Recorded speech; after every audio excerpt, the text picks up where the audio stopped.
So weird. Oren got booted. I did too. I was wondering what happened. Yeah, all three of us got booted. He's I figured he had like reset it or something. Maybe. Hello. Here we are. That was strange. That was weird. I don't see. Nothing participants. Oh, yeah, we do have. Hello, everyone. Sorry for the technical difficulties. Thank you for joining. Welcome to our July AMA. We'll get started in just a few minutes to let the rest of the folks roll in. And we'll put on our favorite session music here. Ooh, what's the intro? This is their Into Space song. So AI, space. What would be your walkout song if you were a baseball player? That's always a good question, right?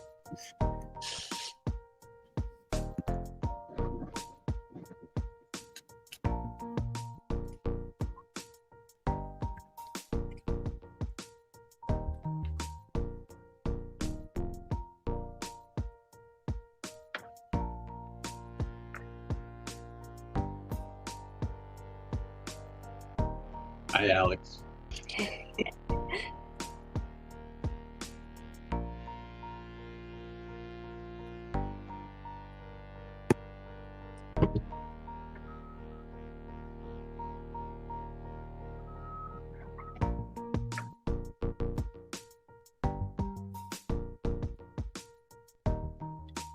Awesome. For all those just coming in, we're going to get started in 2 or 3 minutes. So grab your coffee, your water, your beer up, maybe your wine. Get your water.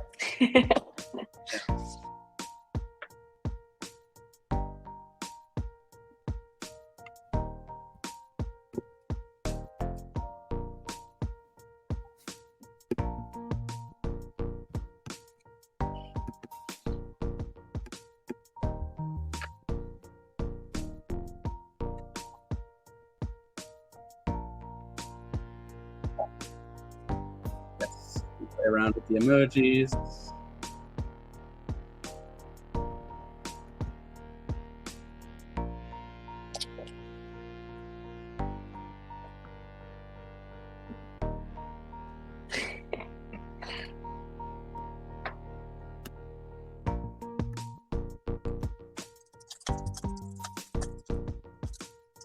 Yep, recording will be sent out afterwards. Let's get started in 2 minutes or so.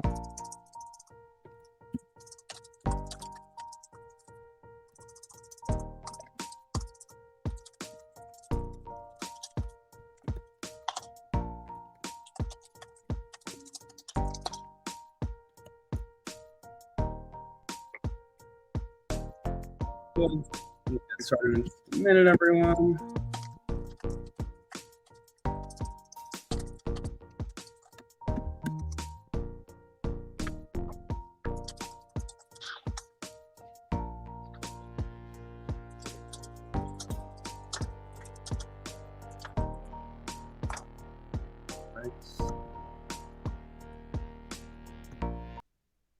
Okay. No more space music. Just welcome everyone. Thank you for joining another Rally AMA. If this is your first time here, get comfortable with the session platform. We'll be using the Q&A kind of chat message feature right here that you're all commenting on to ask questions from Scott. This is your time. Of course, as always, we have scheduled a little discussion on AI and research with Scott, and we'll have a few starting questions to get us going. But really the best format for these events is for you all to ask your questions, and Scott here can answer them live. So without further ado, we can maybe start with quick intros and then get into it. Awesome. So I'll start. I'm Oren, one of the co-founders and CEO here at Rally. We are a user research CRM.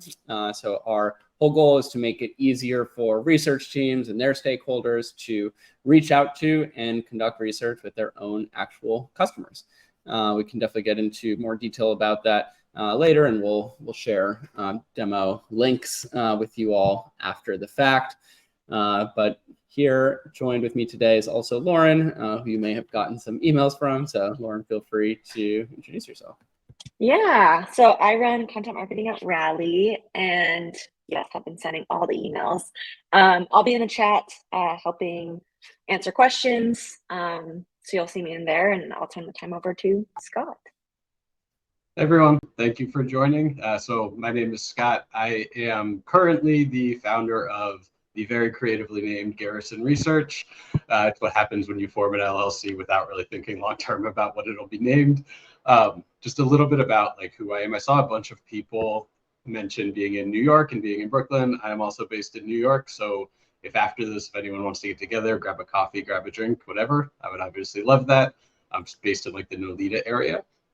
And my background has been always in research.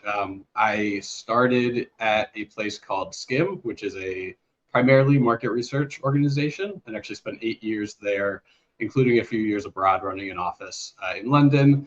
Had the chance to move back and migrate over to Instagram, where I led a team at Instagram for about 3 years, then moved to Robinhood, and so I was in the fintech space before moving over into the Web3 kind of NFT boom / bubble that existed. And then starting in about January, I decided to branch out on my own and have been doing that ever since. And that's really when the fascination and the kind of the obsession with AI and being able to use this for research purposes kicked in. So that's a little bit about me from my work side. Awesome. Yeah, appreciate that, Scott. And I guess just to kick us off, tell us a little bit about that journey that you've had with AI, when I guess you were first introduced to it from a research or non-research standpoint, and how you're thinking on it, how you became an expert and how your thinking on it has evolved since then. Sure. It always feels weird to say expert, so I would not say that, yeah. But person who knows something about AI is good. The way I got into it is the same way so many people did, which was the launch of ChatGPT. I think that was really when it hit the mainstream. And what was interesting, at least for me, was, if you look back at just things like trends of people searching for, different like functions or different industries, you saw AI get a big boost with Siri and then with Alexa. But that's not something that we often think about as AI. And it wasn't for me either until I started actually looking into it more and realizing that, oh yeah, AI has been a part of our lives for years and years now. It's just that we have taken kind of like a quantum leap forward.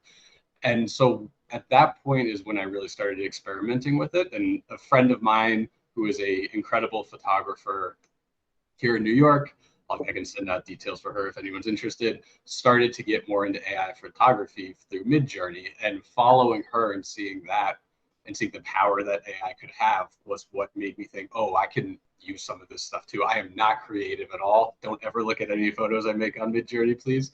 But it was kind of the step into it to see, okay, let me experiment and look around at not only things like ChatGPT or later Bard, but Midjourney and then all these other tools that are coming out now, and see how I can use this, particularly as somebody who is launched on their own and kind of, you can't really scale one person, but with a lot of AI you can. And so that's how I got really into it in the start. Awesome. So you're talking about scaling, one person scaling yourself, and while many of the researchers here may not be out there on their own, you could still consider them that way if they're a team of one or a smaller research team within a larger organization. So how are you thinking about kind of scaling research using AI? And I know that's a big question, so we can start in chunks there. Yeah, so for me, it was really about rather than looking at data analysis, which we can talk about a little bit later, and kind of streamlining that, which is still something very powerful. It was more about the generation or the creation of research tools. So looking at how can I simplify it and make a research proposal, or how can I design a survey or a questionnaire or a usability test through AI. And obviously I started with ChatGPT and then started kind of experimenting out beyond that. But it was taking some of these more manual tasks that we can then learn to automate. And it's not something like a good starting point for anyone, if you haven't done it yet, is just go into one of these basic tools and start putting in prompts and seeing what happens. And that was how I started as well. And then you start to learn ways that you can train it to represent somebody, represent yourself, or to learn from your previous work to then generate something in your voice. And so for me, I've done that a lot of training it on previous work that I've done. So previous questionnaires or previous discussion guides or even reports, and using those as standard templates for the next one that I do. And it's never something where you hit enter, it's done, and you have your perfect solution. It's really needing to mix the two together, using that as a starting point and then still adding the human touch on top of it. So it doesn't fully automate everything the way that maybe it will in the future, but it's a really good step to take out a lot of the more manual labor. Awesome. And I guess what would you say has been some of the impact on your own work and productivity and ability to deliver for your customers through this technology? It's like I said, it's streamlined a lot of stuff. And so when a good example of this is when I started back about 13 years ago in the research, we used to run we'd call it a claims or a CTA, call to action study in like 4 to 6 weeks. If we that was for fast, but usually be about 8 weeks. By the time this was at Skim. By the time I left Skim, which was still many years ago, we were running those in like 2 weeks. And so it's not that productivity, it suddenly allows you to be lazy and go sit on the couch all day, which is very much what I want to do. But it does allow you to speed things up. So to the point now where, I was recently working with a new client who I hadn't worked with before. And so they obviously have to go through system protocols and make sure that it's all within their policies, but they provided some previous questionnaires that other agencies had run that I could then use, like upload and train. I was using ChatGPT. I could train that on kind of the language, the verbiage, the structuring of questions to then produce something much faster than I would have done normally. And so it's really just allowing you to be sped up and to work on more projects at once, which then obviously allows your clients, or if you're client side, yourself, to also operate faster. Right. So kind of reducing a lot of the manual work and allowing you to use your skill sets, your strategic. Yeah, there was Qualtrics produced a really interesting report, I think last month or maybe it's 2 months ago, this was specific to market researchers, but it was kind of what are thoughts and expectations on what AI will do.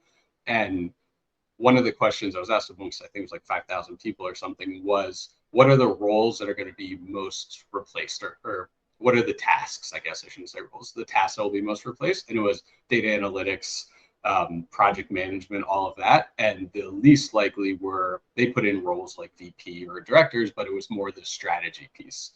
And that for me is the exciting part, is you no longer need to spend, or if you have analysts, your analysts no longer need to spend 8 hours, 10 hours designing something. They can now do it in 2, which allows them to work on more interesting work. Mm-hmm. Awesome. So going back to GPT, we got a question in the audience from Aurelia asking, how do you train ChatGPT, and maybe within the context of the building of discussion guides and building of research plans, how are you thinking of leveraging GPT to its fullest potential? Yeah. So I guess the start is about training it, and the way that you can do that is to essentially tell it who it is or what you're providing for it. And so that's something where you can go and say, I'm going to upload 5 documents, 10 documents, and all I want you to do is understand this and basically interpret it right now, nothing else. And then you start to add that in, and it allows it to start, rather than training itself based on everything else, which is obviously still in there too, it will now start training on your language. And it won't be perfect off the bat. You need to continue adding more, but you can train it off those things to then say, okay, I've now finished uploading this material. You are now Scott, or you are now a researcher, based upon what you've seen in the past. please write a new questionnaire or a new discussion guide off of this. So that's really the way you can train it. And the nice thing for something like ChatGPT or Bard is that it stays within the chat that you have. So you can train it on, if you're an agency, you can make different chats by client and then train it that way. So you're not having the overlap between them, which sometimes is good, but sometimes causes issues, right? And so that's really a good way to train it. And I'm sorry, Oren, you had a follow-up question to like how to train that I'm blanking on now. No, I think that was really the core of it. And we're getting a few more questions in the chat now, so might as well get into it. Maggie, and I know we had this later in the discussion guide as well, is asking about some risks of using products like ChatGPT with confidential data. And alongside that, what do you think the potential is of open source models, like what Meta is working on right now? So maybe if you can chime on both of those. Sure. So I'll start with risks, and then we can get into open source. Mm-hmm. There's a lot.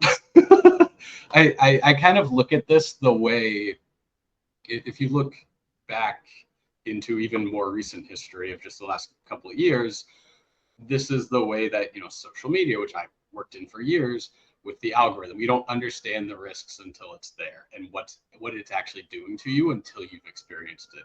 Or I worked in Web3 and crypto spaces. It's kind of the same thing, right? Like you saw a lot of the scams and a lot of the issues because people didn't understand it. And that's where a lot of the risk comes in, is it's this black box of, I put something in, something comes out. I have no idea really how that comes to be, but that's the case, right?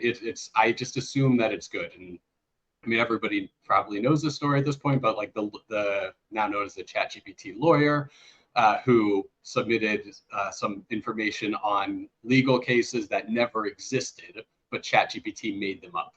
And so that's a big concern for it, is just the black box element of it. The other thing, which I think was brought up in the question, is data privacy. Wired, if anyone reads Wired, just put out something, I think it was this week, about the risk of ChatGPT and browser plugins, where even if ChatGPT or OpenAI is secure, the plugins aren't, or some of them are, but a lot of them aren't. So you don't really understand what those risks are. And I will admit, I had not thought about that before. Like, you just kind of assume that it should be good, but that's not the case. And so I think the biggest concern right now is, thank you for putting that in, Angie, is what is going to happen once the risks become better known. And that is actually one of the reasons why I've done, and what I mentioned before, is that I do a lot of my work for the generative process of designing elements or building reports. But I have not, in full transparency, and this was one of the pre-asked questions, is that I have not done the data analysis within these tools because, one, it goes against a lot of my clients' policies, so you can't do it. But also, even when you can, I'm still not really sure what goes on in the back end, right? And it's just not worth the risk right now. So for me, what the next step is probably to start running different experiments with these like dummy data or synthetic data, but it's just a big risk in terms of what you're exposing to it and how that's going to be. So those are some of the major risks for it, and in terms of like stepping away from maybe the data piece, at least to start.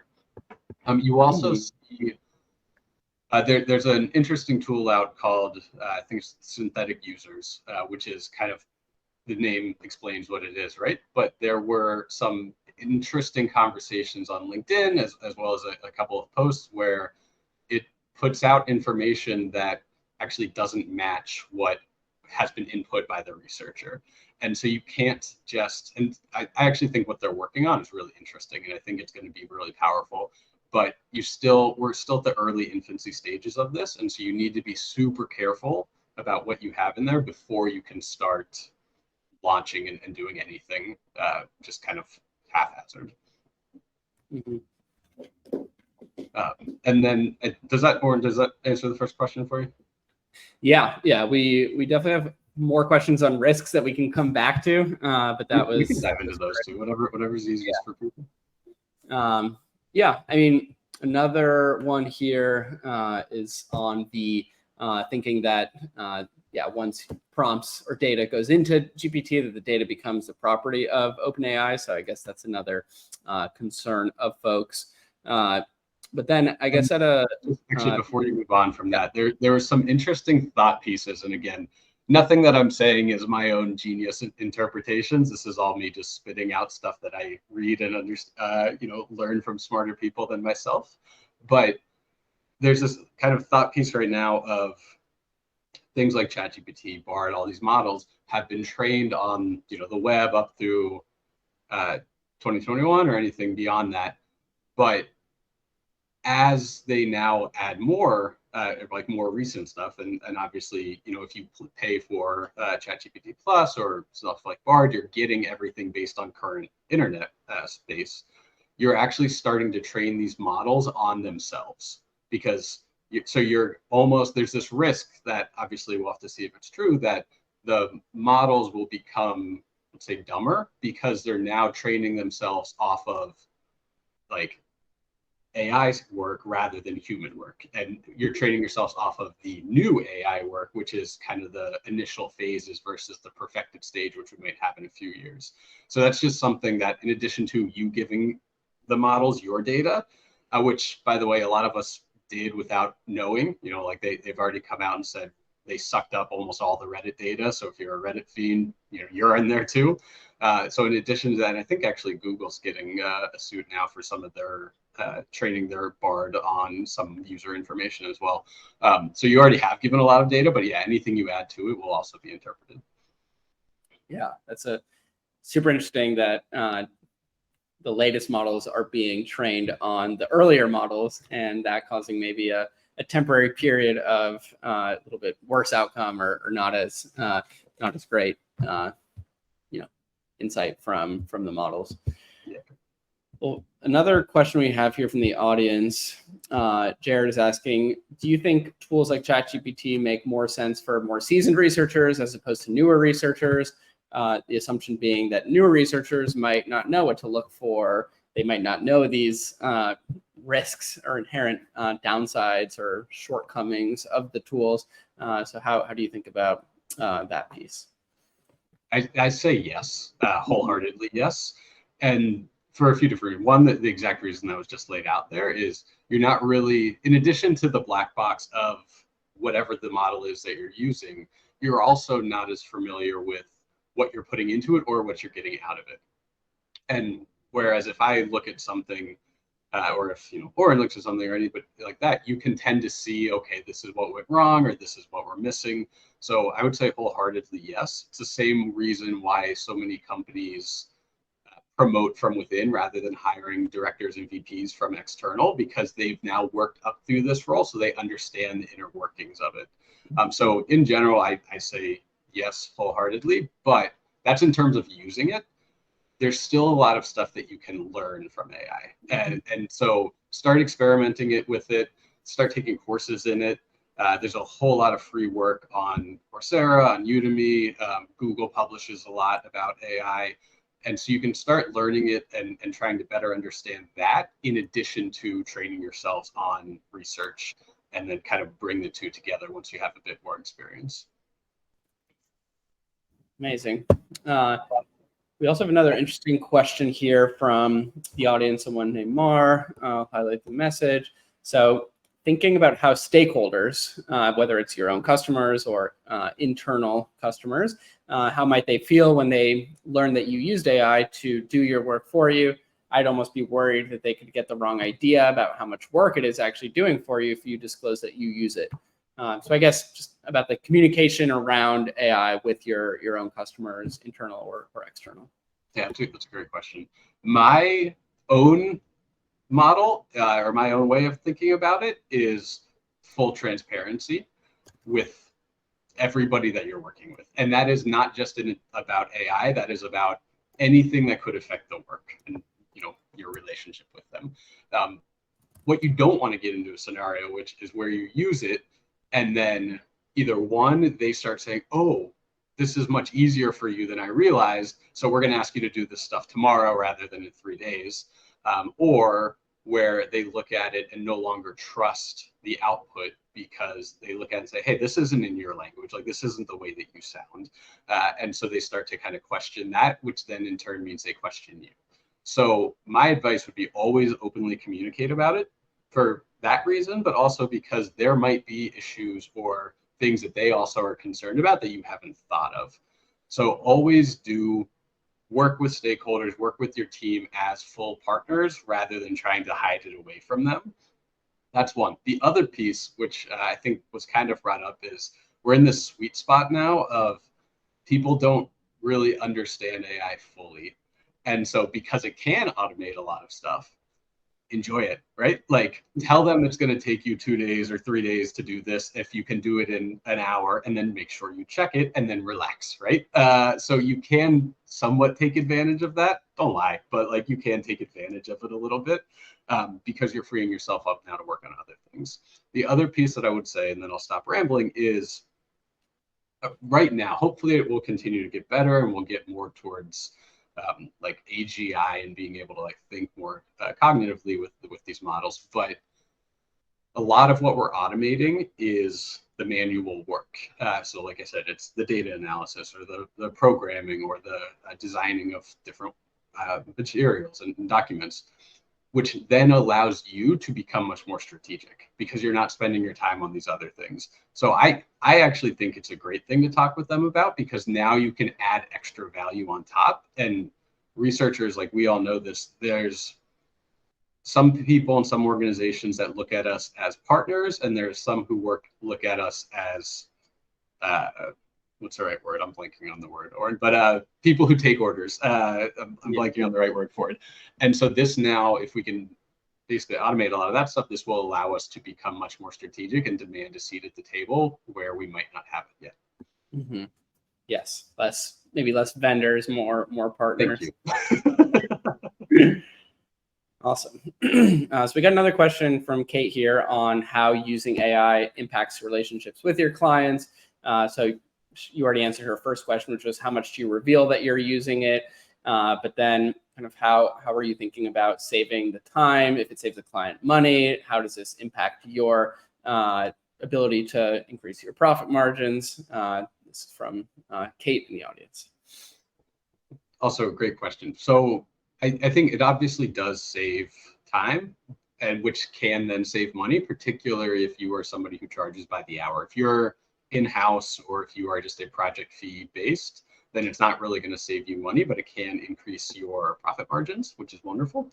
But again, I am a big proponent of just being honest with them and telling them what you're doing. You don't want to get into a scenario where you are lying or you get caught in something. So always just be honest about them. And if you are adding enough value, they're not going to try to squeeze you out on costs, right? Like this now, because you've automated some of this other stuff, this allows you to add more value. So it's not a full-on replacement. You know, if you are using this, there's going to be an expectation that you will add something additional on top of it. So that's one element. The other piece I would say too is nothing of this is, like I mentioned before, a click and it's done. So you do still have to do a lot of work. And particularly as you're just getting started, I would say you have to do more work, because you're going to get results, but you've like whatever it is that you ask it for, but you now need to go double check all of that. You need to make sure that it's still in the right language and following the right policies of the organization, which eventually you will get to a stage where that's already done. But in the beginning, it's not. So it is actually going to add some time and some costs right now, but with the hopeful added payout at the end. Mm-hmm. Awesome. Yeah. Great tips for ensuring that you're setting yourself up for success with this in the long run. Another question from the audience, Jeff is asking if you have any prompt pro tips for ensuring that you're avoiding biasing your participants. So assuming that this means for when you're creating discussion guides within GPT, how do you avoid the classic research bias that we're all afraid of? So I think I'll answer this two ways. One is how do you avoid biasing participants, which is the same way that we always do. And so as we get better and better tools and as we train the models better, it's going to get to the stage where that's already happening. But I can give an example of the first time I started doing this. I was designing a discussion guide for a client of mine that wanted to talk specifically to teenagers. And so when I was putting in, design this, the screener and the discussion guide, and make sure that we terminate, as people, I think, above 21 years old and, X number of days, it came out with things that, like, the question was, are you 21 or younger? Which clearly biases the respondents. And so you need to continue to work on that, but it's the same way that we do if we're designing something ourselves, which is thought, strategy, expertise, and making sure you have the human element of it. So that's a one way to answer it. The other thing that I would say is you see a lot of stuff coming out right now about one of the key benefits of AI is we remove human biases. I don't think that's true. In fact, I think there's a lot more risk to biased data coming out of this. If you look at, I mentioned this in one of my articles, but a lot of the initial models were trained off of the Enron files. And so what that means is that the models are trained to essentially be in Houston, right? Like Houston people. And so you're adding those biases in. And because it's a black box, we don't know what some of those biases are. So I think there's a new model out, actually, Claude, which is trying to get much better at that and trying to be able to understand and interpret what the model is doing. So keep in mind, like, look at Claude. It's a really interesting one right now, but there is bias in there, but the risk is that we don't know what that bias is. And so that's why you always still need to have the human element on top of it to make sure that you are identifying what those risks are and minimizing them as much as you can. Super helpful. Super helpful as people are kind of navigating these new waters of how to deal with bias. And another question came up from Sonia on ethics with regards to AI here. So she's asking specifically if you see responsibilities of researchers or social scientists changing to include a role in championing ethics in our work. It's an interesting question. I don't know that I see it changing. Like, I am naive, I will say, in a lot of ways, but to me, that's everybody's role and always has been. So I don't know that I see it changing, that we should be more champions of ethics. I think everything we've ever done should be that way. But again, I say I'm being naive on this. But I think the way that we champion it, or what type of maybe ethics, like, which maybe get more to the question, is there. Especially if you are, as the researcher, as a lead researcher on a team, or somebody who's working with PMs or PMMs, they come to you for the expertise. And so you are often, when you're in-house, you're often talking to a lot of people who don't understand what research is. And so you're needing to teach them about it and teach them what's good and what's bad and what we can and can't do from a methodological standpoint, but also from an ethics standpoint. So I think now, maybe more to the question, this adds something new on top of there that we need to teach people about and be careful about, so we're not crossing ethical standards or ethical lines now with AI in the same way that we've thought about that before for other types of research. So I think it still holds true. We must do it. We should do it. We must do it. But it's just a different form, I guess, or a different add-on of teaching the ethics of using AI. Awesome. Cool. So going back to some earlier tactical questions here on tooling within AI for research. There's obviously a lot of different tools and systems that are out there. When you're kind of playing around, evaluating a new solution, how are you thinking about doing that in the early days of checking out a new tool that's doing AI within research? Yeah, we're in this stage right now where every day there's like 30 new tools, which is really cool, but also kind of scary. And it means you're never going to know all of them. And you actually don't want to get into a stage where you're spending all of your time experimenting and looking at the new things rather than actually doing something.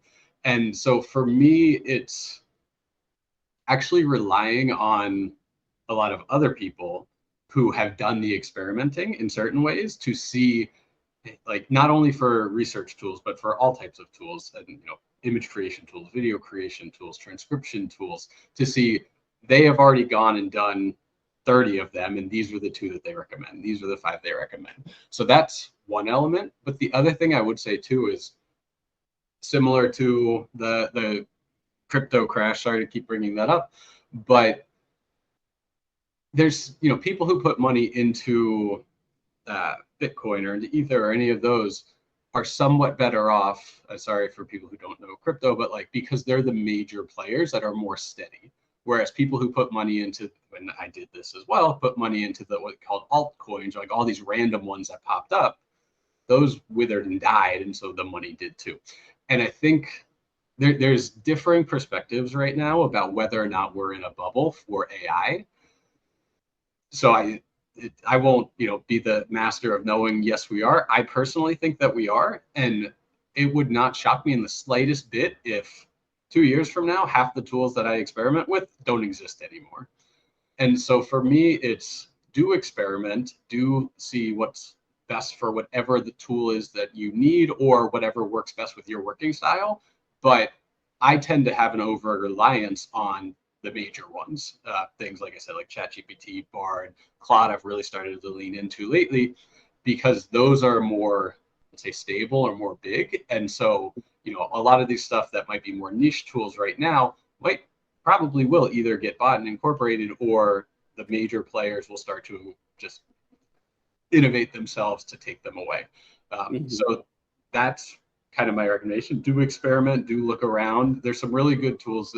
There's a website called Top Apps, which you can search for anything you want and it will pull up whichever are the newest AI apps for that. And that I also use as a jumping off point to kind of experiment with different ones, but still to make sure that what I am experimenting on and learning from is going to be there in the future. I do tend to try to default back to some of the bigger ones.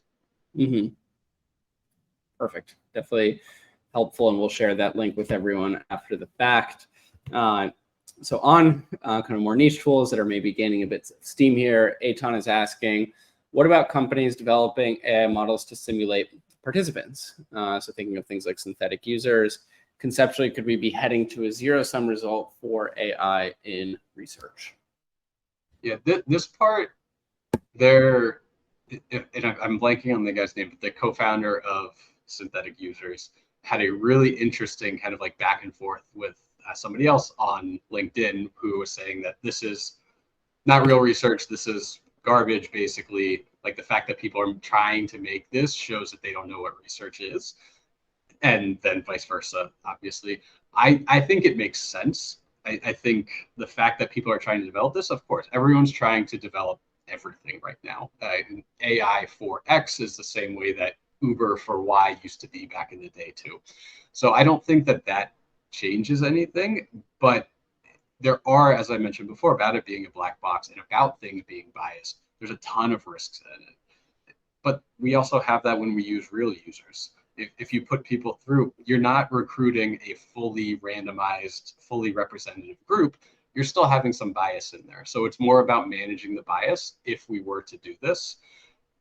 What I would say is to try them both simultaneously. If you want to, let's say you're going to use it to run a usability study or anything where you're going to use synthetic users or synthetic data, do it, but at the same time, run the real study. Run it with people, run it the way that, let's say, the old-fashioned way, and compare, because you don't want to just over rely on something synthetic. Faster doesn't necessarily mean better, and to make sure that you're understanding what those risks are. The same way that if you would launch a new methodology, you're still going to compare that to your like standard methodology to see the results. So I think it makes sense that people are doing it. I think there's some really cool, like exciting elements to it if we get there, but I don't think, I at least personally haven't seen anything that is 100% there yet. So just be careful with it at the moment. Yeah, makes sense. So when you're thinking about 100% there, obviously it'll never be 100%, but curious if you can maybe paint a little picture of what that future vision does look like, of what maybe in a few years from now, some of these things will be smoothed out from the current models. What does the future look like where researchers are leveraging AI in their day-to-day process? Yeah, I'll start with, I mentioned the Qualtrics study before. There was another study that was the state of user research in 2023 that somewhat hinted at this.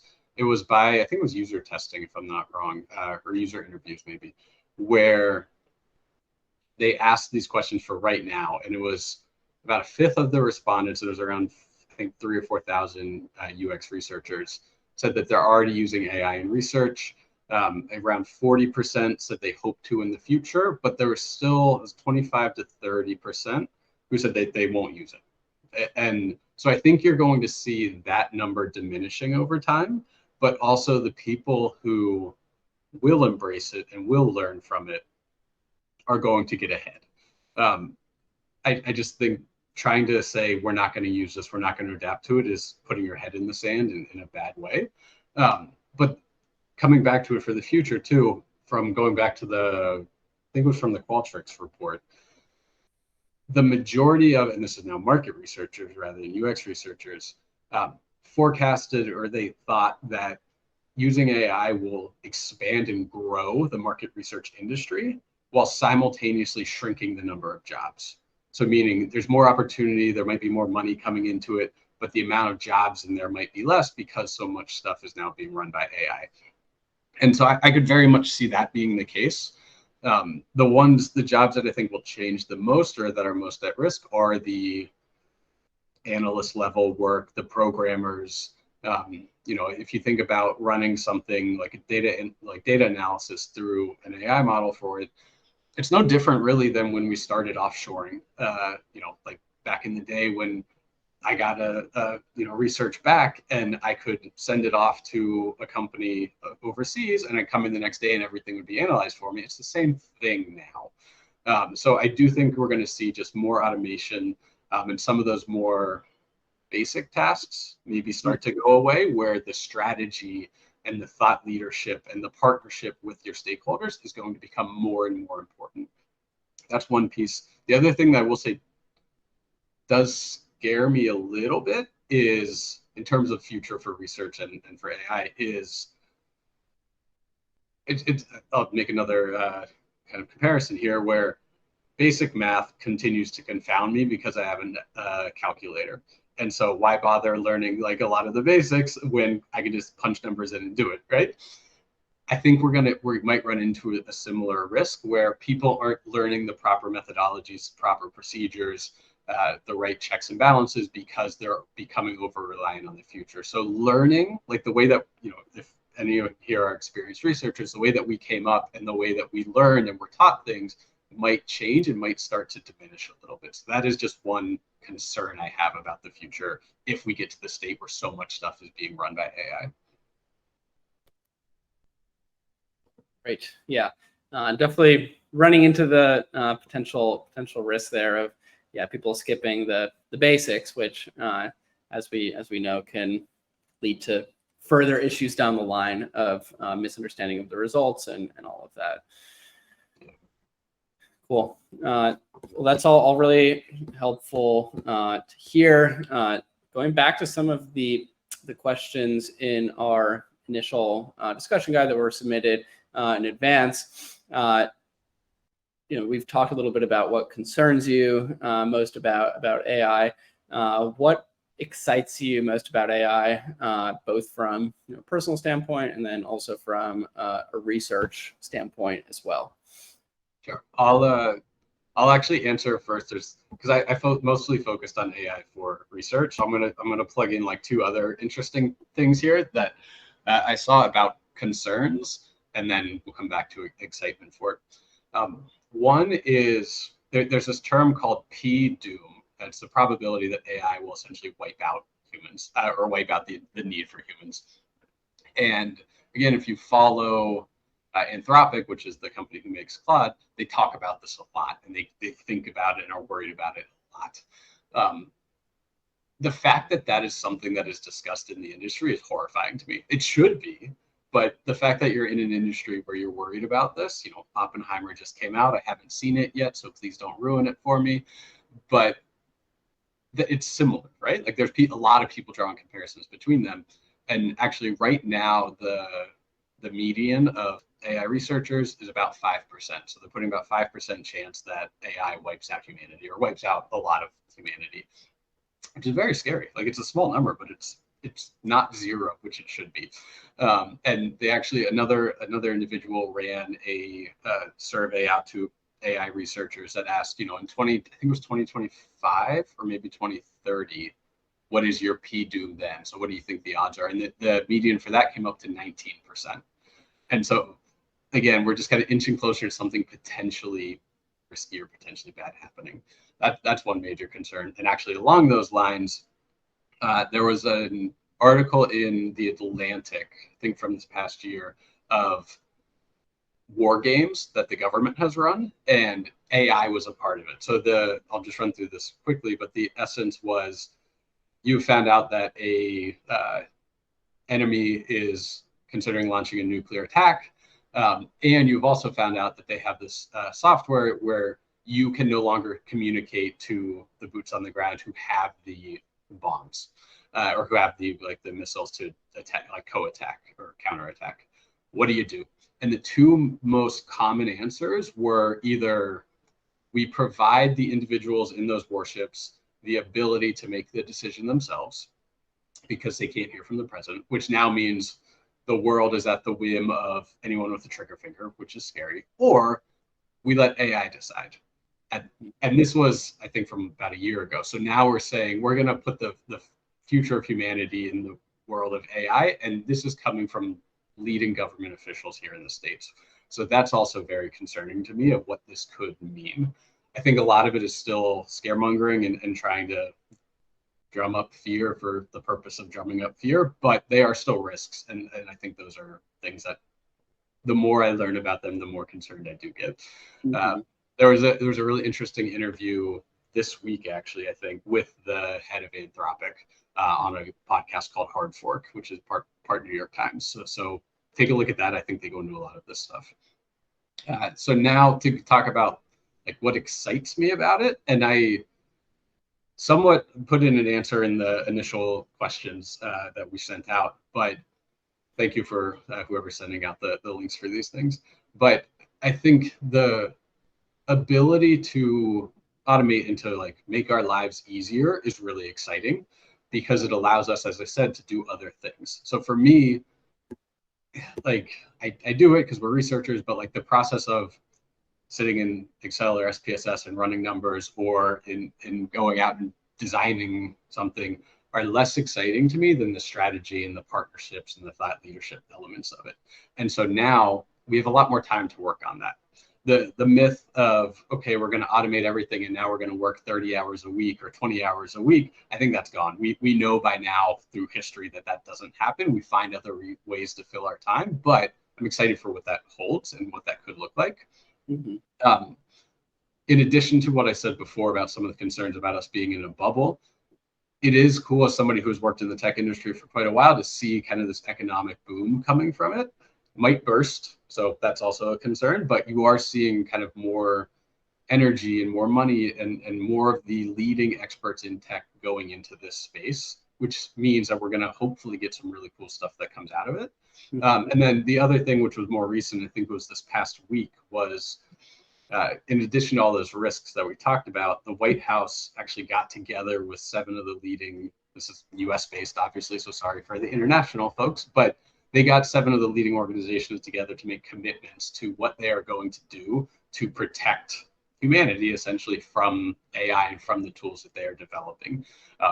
We'll see what that turns into and how effective that is, but the fact that it is top of mind and people are working towards it, I think is something that does excite me and give me more confidence that we're not going to go to the state where the world ends because of AI or anything like that. Mm-hmm.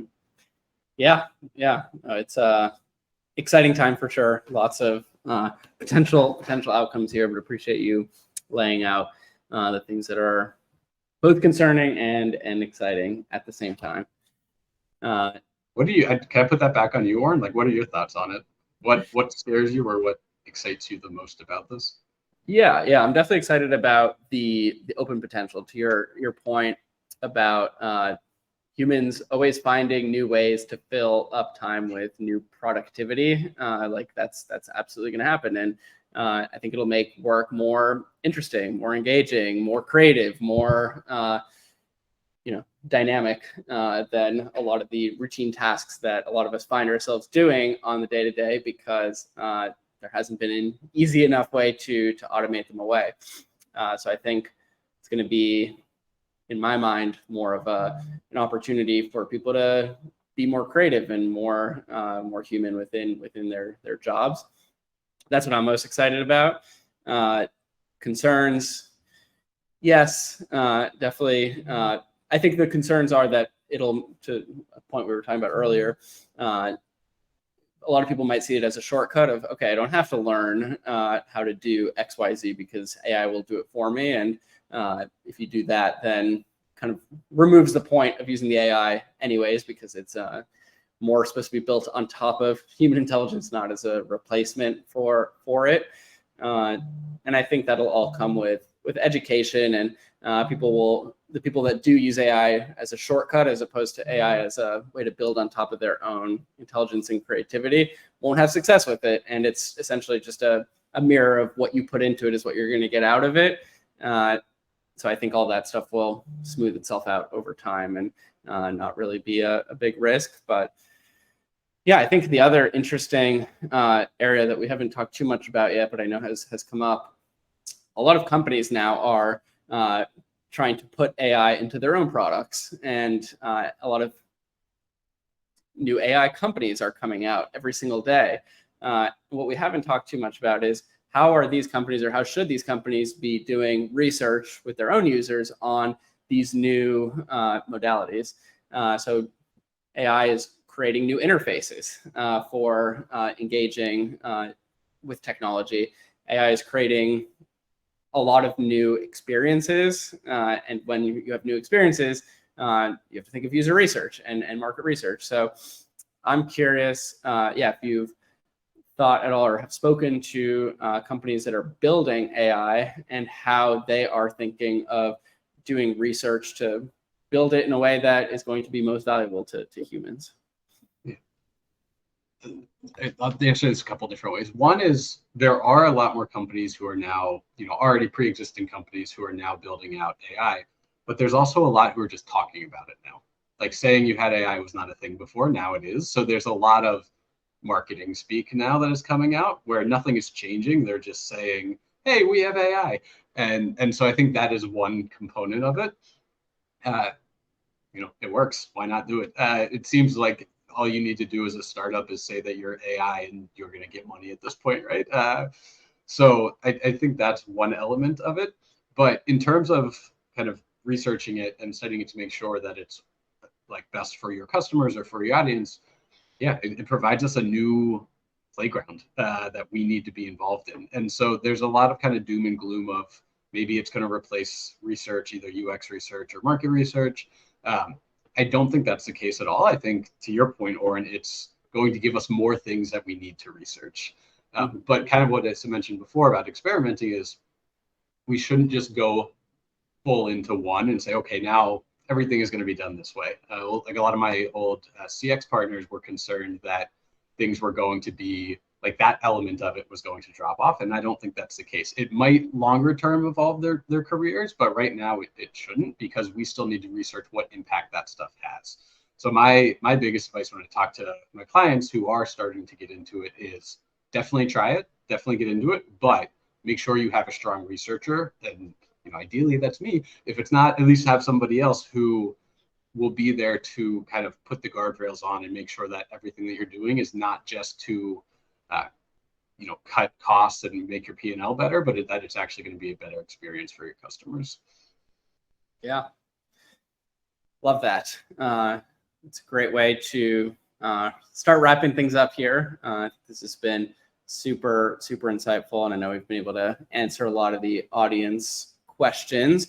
And Scott, in the last couple minutes here, just want to leave some space as well for you to share with the audience more about your own Udemy course, how you are thinking about sharing this topic with the world. And then we have 5 winners to announce of the 30-minute free consultation with you as well. So share a little bit about the course and what people can expect, and then we'll announce the winners. That sounds good. I did not know you were going to ask me to do this. So I'm very bad at self-promotion and shameless plugging. So if I seem really awkward right now, it's because I am. So my first crack into this was when I started to work on using AI for my work. I started talking to not only different clients, but also different researchers, and found that even though I felt like I was just cracking the nut on this and really just getting started, I was already further ahead than a lot of counterparts, and so that helped lead to the intro course that I made. So there's an intro course on Udemy right now. I will share out a link for it so that anyone on this live call gets a discount for it. The basics of it are that it is a basic intro course, so it's not something that's going to go into all the details. My follow-up course that I'm starting to work on now is going to be much more nuanced and detailed. This one is really aimed at either researchers or non-researchers who want to just get a lay of the land and better understand some of the basic elements of it. So that's there. I've also started publishing a couple of things on Medium. So if you want to follow me on Medium, you can. And I think we'll send out a link to the first posting there, where I'm experimenting with different AI writing tools to write different courses. So that's there to write different posts. So that's been a lot of fun.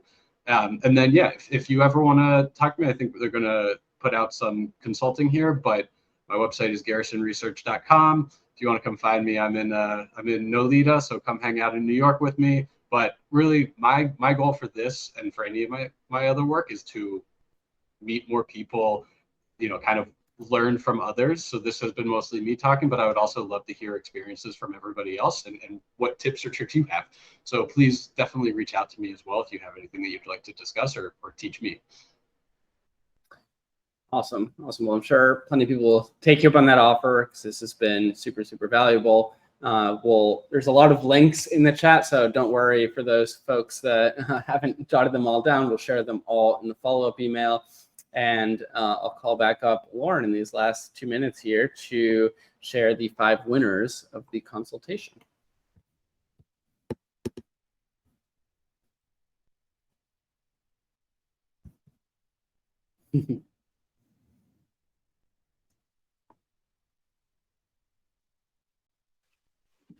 Sorry, guys. Took me a second to join the stage.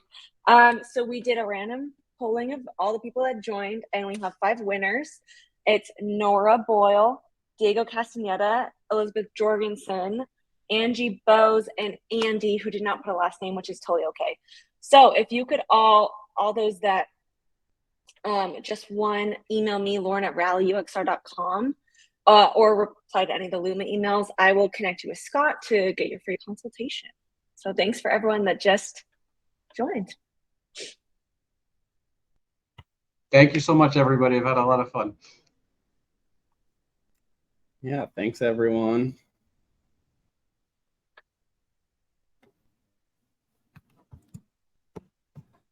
Awesome. All righty. Thank you, Scott. We'll close out the stage. We'll let people say their final thank yous on the chat. Sounds good. And I hope you both have a wonderful rest of your day. You too. Thank you for joining us. This is awesome. And excited to hear how those consultations go. Yeah, I'm excited. All right. Cool. Talk soon. Ready. Bye.